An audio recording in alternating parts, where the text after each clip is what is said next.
रोहतांग एक छोटा सा गांव है जो पहाड़ी पर रंग बिरंगे फूलों और फलों के पेड़ों से घिरा हुआ है। वहाँ प्यारी छोटी लड़की कैरोलिन और उसकी माँ श्रीमती अलीना भी रहती हैं। श्रीमती अलीना की स्वेटर की एक छोटी सी दुकान है और कैरोलिन इस गांव के एक स्कूल में कक्षा 4 में पढ़ती थी। कैरोलिन के पिता एक जादूगर थे। जब कैरोलिन 4 महीने की थी तो उसके पिता की एक दुर्घटना में मृत्यु हो गई। एक समय उनके वित्तीय स्थिति अच्छे होने के बावजूद भी कैरोलिन की माँ ने कैरोलिन को बड़े ही कठिनाइयों से पढ़ाया था क्योंकि उनके पिता अनुपस्थित थे। सर्दी बीतते ही कैरोलिन की माँ की दुकान की आमदनी बहुत ही कम हो जाती थी। इसीलिए हालांकि कैरोलिन अपने बाकी दोस्तों से मिलना चाहती भी थी, लेकिन उसकी माँ उसके लिए नए कपड़े या जूते या कोई भी खाने का इंतजाम नहीं कर पाती थी। ये फटा हुआ जूता पहन के अब चला नहीं जाता। कब से माँ से कह रही हूँ खरीदने के लिए, लेकिन माँ हर महीने कहती है कि अगले महीने पैसे आएगा तो खरीदूंगी। 3 महीने हो गए हैं। उदास मत हो कैरोलिन, आंटी को सच में ही कोई प्रॉब्लम है शायद। इस महीने का तो ज्यादा ही दिन नहीं बची है। अगले महीने होते ही आंटी तुझे एक नया शूज दिलवा देंगी। हर रोज मैडम के पास डांस सुननी पड़ती है। पिछली बार तो क्रिसमस ईव पर सभी ने नए कपड़े पहने थे, लेकिन उस दिन भी मैंने अपना वो पुराना वाला लाल ड्रेस ही पहनी थी। तुम बहुत प्रॉब्लम में हो ना कैरोलिन, चिंता मत करो, सब ठीक हो जाएगा। भगवान तुम्हें देखेंगे। माँ कहती है भगवान उनको देखता है जिनका कोई नहीं होता। मेरी दादी कहती है कि मेरे पापा भी उस आसमान में गॉड बन गए हैं और हमेशा हमारी मदद करते हैं। क्या ये बात सच है? अच्छा कैरोलिन, जब अपना कोई छोड़ जाते हैं वो आसमान के सितारे बन जाते हैं जो हमें हर दिन देखते हैं, और जब हम खतरे में होते हैं तो हमारे मदद करते हैं। लो चलो अभी, नहीं तो स्कूल जाने में देर हो जाएगी और मैडम बहुत डांटेंगी। हाँ चलो।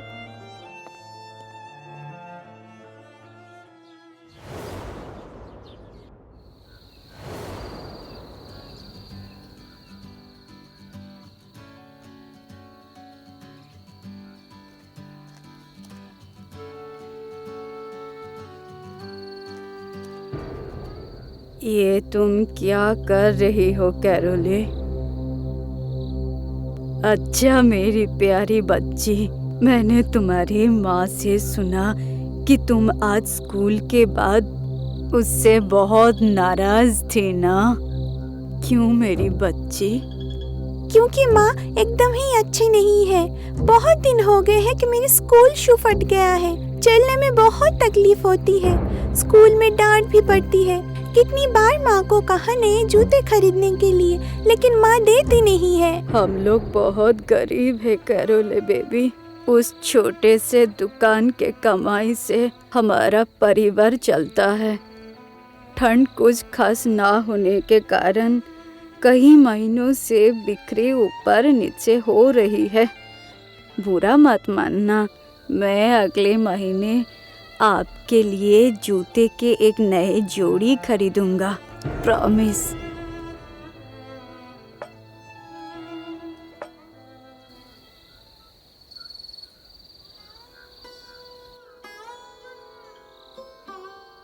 अच्छा पापा, आपने मुझे यहाँ अकेले छोड़ के आसमान में सितारे क्यों बन गए?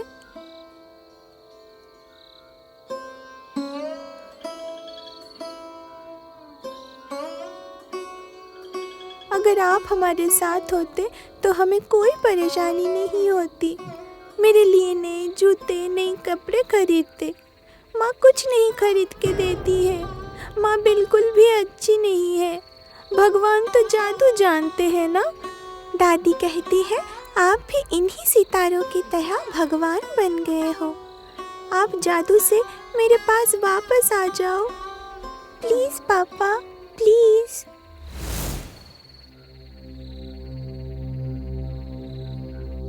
कैरोलिन, तुम सारी रात बिना सोए खिड़की के पास क्या कर रही हो?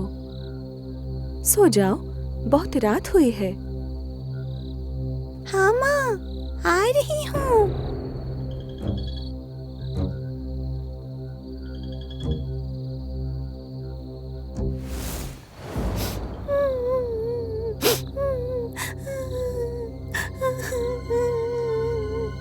कैरोलिन, कैरोलिन, हाँ?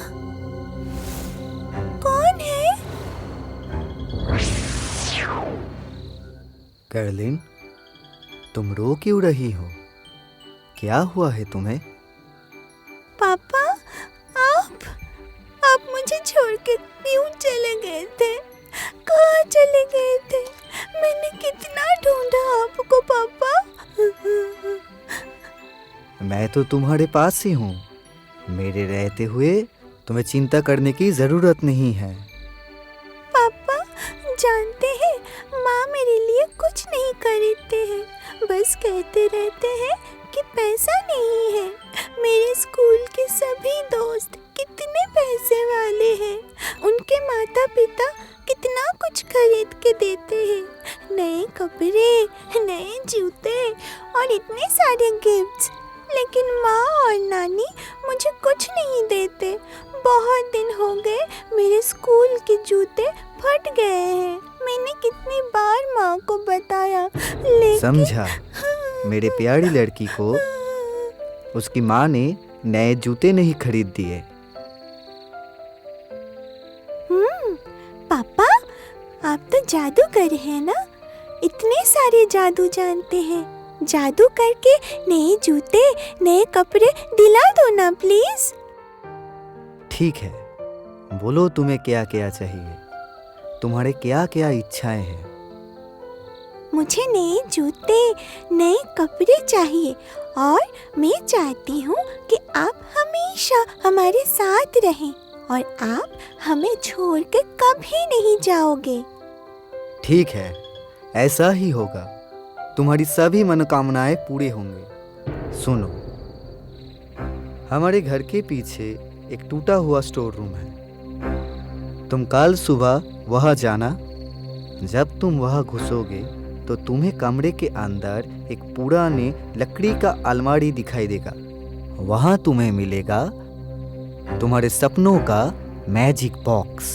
वही तुम्हारे सारे सपने पूरे होंगे और उस जादुई बक्से से तुमको वो मिल जाएगा जो तुम चाहती हो।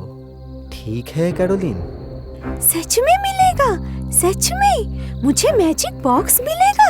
ये मैं बहुत खुश हूँ। हाँ कैरोल बेटा, लेकिन एक बात याद रखना, ज्यादा लालच में आकर ऐसा कुछ मत मांगना जो बिना वजह की है, जो बिना वजह की हो।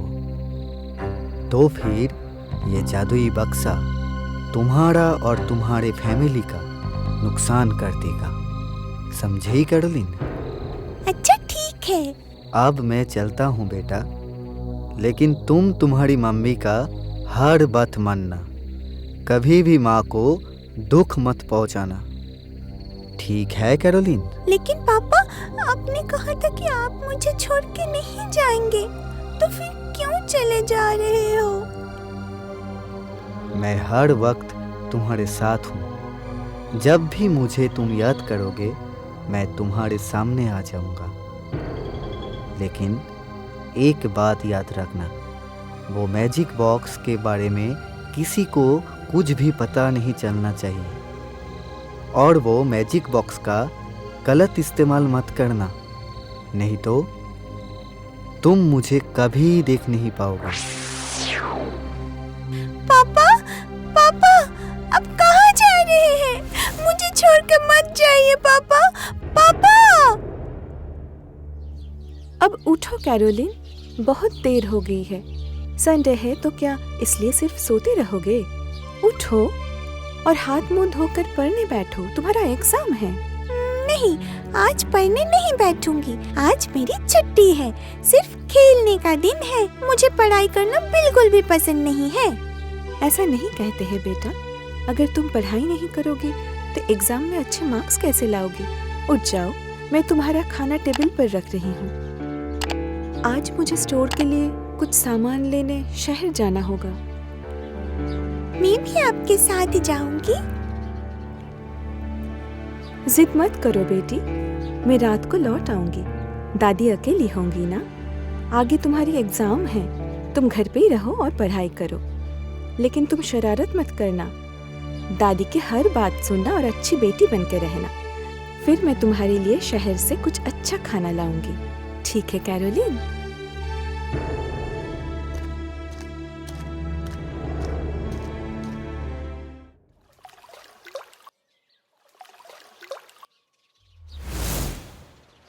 कैरोलिन की माँ आज शहर गई थी और क्योंकि दादी बहुत बूढ़ी हैं, वह सीढ़ियाँ नहीं चढ़ सकती या इधर उधर दौड़ नहीं सकती। तो स्वाभाविक रूप से जब कैरोलिन की माँ घर पर नहीं होती हैं तो कैरोलिन थोड़ी अधिक शरारती हो जाती है और दादी उसके साथ इधर उधर भागने से खुद को रोक भी नहीं पाती है। दादी की नींद का फायदा उठाते हुए कैरोलिन ने अपना खिलौना छोड़ दिया और घर के पीछे टूटे हुए स्टोर रूम में चली गई, जैसा कि उसके पापा ने उसे बताया था। अरे पापा तो सही कहे थे, यहाँ तो एक लकड़ी की अलमीरा भी है। इसका मतलब मैजिक बॉक्स यहीं पर है।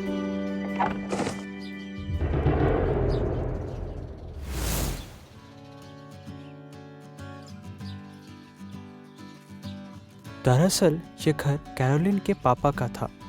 यहाँ उसके पापा की सारी मैजिक की चीजें रहती थी। उसके पापा गुजर जाने के बाद ये घर ऐसे ही बंद पड़ा हुआ था। मिसेस अलीना भी कभी भी इस घर में नहीं आई और कैरोलिन के पापा जब गुजर गए तब कैरोलिन बहुत छोटी थी, इसीलिए इस घर के बारे में उसे कुछ नहीं पता।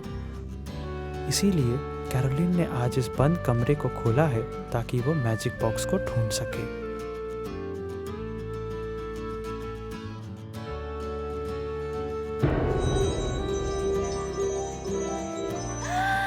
यही है वो मैजिक बॉक्स। मतलब आज से मैं जो भी चाहूंगी ये मुझे वही देगा। ये कितना मजा आ रहा है। इसका मतलब पापा सच में आए थे। मैजिक बॉक्स, मेरे लिए एक नया शू ला दो। कैरोलिन, तुम कहाँ हो? अरे ऐसा लग रहा है कि दादी जाग गई। मुझे अब यहाँ से भागना होगा। दादी देख लेगी तो मम्मी को सब बता देंगी। पापा ने कहा है कि मैजिक बॉक्स के बारे में किसी को कुछ नहीं बताना है।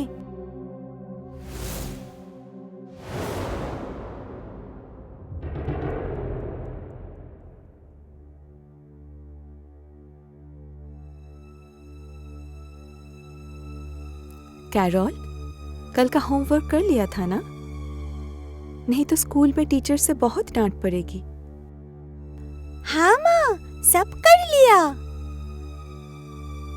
मेरी प्यारी बच्ची। कैरोलिन को रात में नींद नहीं आती थी। वो बार बार उस जादुई बक्से के बारे में सोचती रहती और वो सोच रही थी उस छुपाए हुए जूते के बारे में।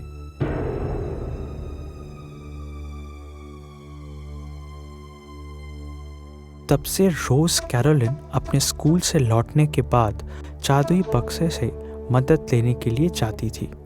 वह जादू का बक्सा ही उसके सभी इच्छाओं को पूरा करने का एकमात्र मुख्य साधन बन गया था। कुछ दिनों के बाद कैरोलिन की माँ को भी शक होने लगा क्योंकि उसकी बेटी ने गंभीर होना बंद कर दिया था। क्योंकि श्रीमती अलीना कैरोलिन से पूछती थी कि क्या उसने कुछ नया देखा है, तो वो कहती थी कि ये उसके दोस्तों या स्कूल के मैडम ने उसे दिया है। कैरोलिन अपना स्कूल का सारा होमवर्क भी जादुई बक्से से करवाती थी।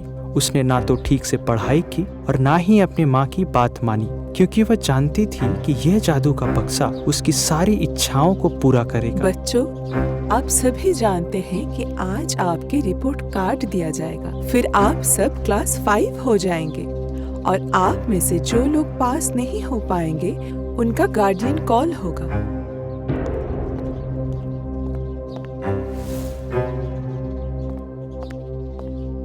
कैरोलिन,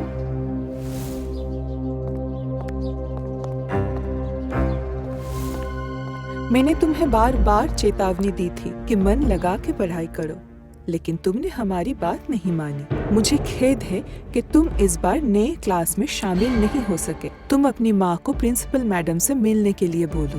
नहीं मैडम, मैं फेल नहीं हो सकती। मैंने एग्जाम में सब लिखा है। मैजिक बॉक्स मुझे ऐसे धोखा नहीं दे सकता। Magic box? क्या बोल क्या रहे हो तुम? पढ़ाई लिखाई नहीं करके क्लास में फर्स्ट आना तो दूर, तुम पास भी नहीं कर सकोगी। तुमको मैं ये बहुत बार कह चुकी हूँ। तुम्हारे घर पर बहुत बार कंप्लेन भी किया गया है।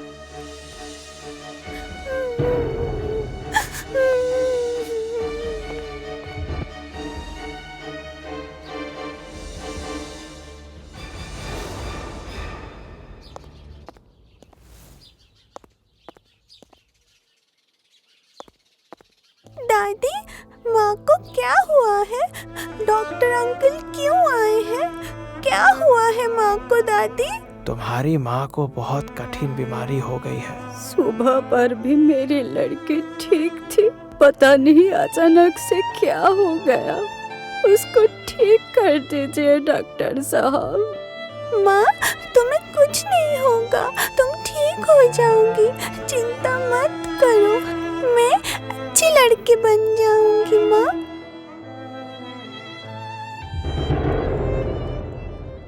मैजिक बॉक्स, तुमने ये क्या कर दिया?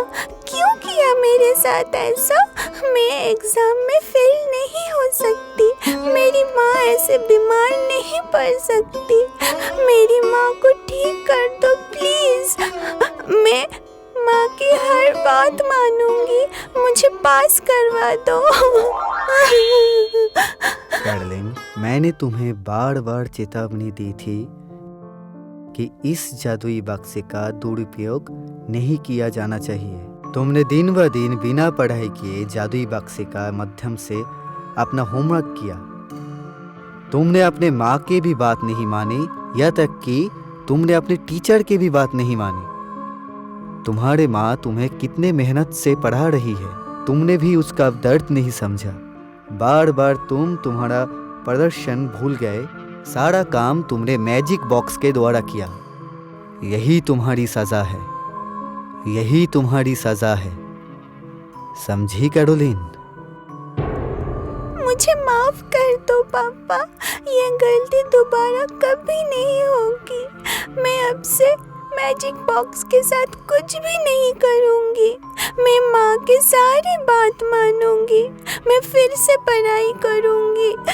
आखिरी बार मैजिक बॉक्स से कहो ना कि माँ को ठीक कर दे। मुझे अपनी माँ से बहुत प्यार है पापा।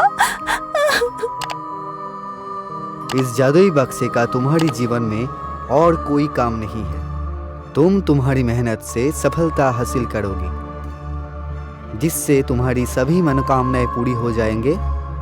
अब तुम अपने माँ के पास वापस जाओ, उसकी सेवा करो और मन लगाकर पढ़ाई करो।